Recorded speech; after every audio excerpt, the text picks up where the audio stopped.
جس طرح ڈھال آپ کر دیتے ہیں جنگ میں برستے ہوئے تیروں کے سامنے، تو وہ تیر ڈھال سے ٹکرا کے گر جاتے ہیں اور آپ کو نقصان نہیں پہنچتا، تو روزہ بھی آتش دوزخ سے ڈھال ہے، جہنم کی آگ سے بچانے والا ہے۔ روزے دار کو اللہ کی خاص رحمت نصیب ہوتی ہے۔ ایک حدیث میں آتا ہے کہ روزے دار کو دو خوشیاں نصیب ہوتی ہیں۔ ایک خوشی اسے تب ملتی ہے جب وہ روزہ کھولتا ہے، جب سارے دن کی بھوک اور پیاس کاٹنے کے بعد شام کے لمحے ہوتے ہیں اور پھر روزہ منزل تک پہنچتا ہے، تو کس مسرت اور خوشی اور سرشاری کے عالم میں روزہ دار ہوتا ہے کہ شکر ہے کہ اتنی لمبی اور اتنی سخت گرمی کے ماحول کی شدت کے باوجود اللہ تعالیٰ نے مجھے روب منزل کیا۔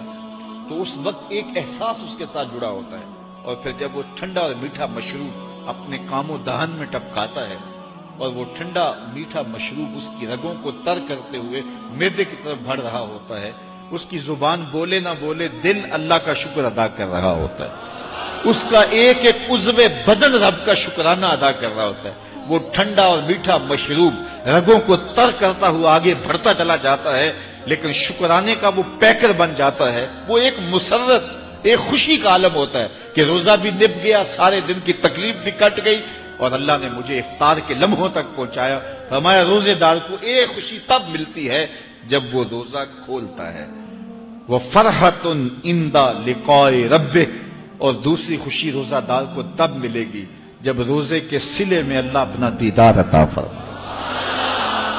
بنی آدم کے جتنے بھی عمل ہیں 10 سے لے کر 700 گنا تک اس کا ثواب اولاد آدم کو اس کا دیا جاتا ہے۔ جتنا گڑ ڈالو اتنا ہی میٹھا، تو بعض کو 10 گنا، بعض کو 70 گنا، بعض کو 100 گنا، بعض کو 700 گنا، تو 10 سے لے کر 700 گنا تک بندے کے اعمال کا صلہ دیا جاتا ہے۔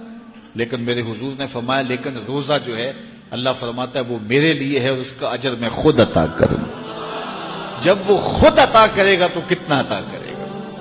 سخی اتنا بڑا ہو تو پھر کیا عطا کرے گا؟ بلکہ بعض نے اس کو عجزی بہی کی بجائے اجزا پڑا ہے، بصیغہ مجہول، کہ روزہ میرے لیے ہے اور اس کی جزا میں خود ہوں۔ باقی اعمال کی جزا جنت ہے، جنت کی نعمتیں ہیں اور بہت کچھ ہے، لیکن روزے کی جزا میں خود ہوں۔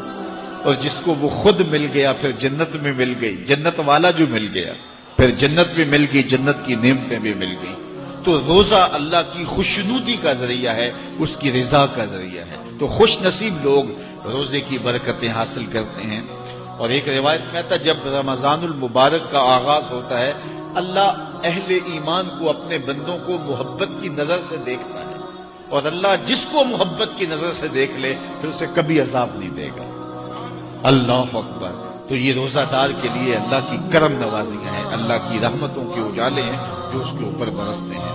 تو میں اور آپ اس ماہ انور کو، اس ماہ نور کو اس طرح سے گزاریں کہ ہمارے اندر کے پاپ دھل جائیں، ہماری غلاظتیں گناہوں کی مٹ جائیں، ہمارا سینہ صاف ہو جائے، ہم اہل ایمان کے لیے کشادہ دل ہو جائیں، ہمیں جو ہے وہ جھوٹ سے، تکبر سے، بخل سے، ریا سے اور دیگر امور بد سے اجتناب کرنے کی عادت پڑ جائے۔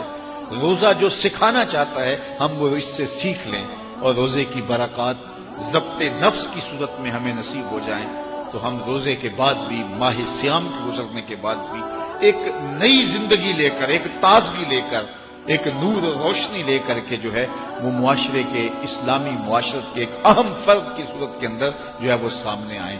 تو اللہ اس ماہ صیام کی برکتیں ہمیں نصیب فرمائے۔ ہر سال مہینہ آتا ہے، گزر جاتا ہے، ہم پورا مہینہ بھوک کاٹتے ہیں اور پھر وہاں کے وہاں ہی کھڑے رہتے ہیں، تو پھر ہمیں سوچنا چاہیے، لیکن اگر تبدیلی آتی ہے تو پھر شکریہ ادا کرنا چاہیے۔ آج کی اس تاریخ میں ہم عزم کر کے اٹھیں کہ ہمارا یہ ماہ صیام ہماری زندگی میں ایک سنگ میل ثابت ہوگا، اور ہم ایک نئے باغ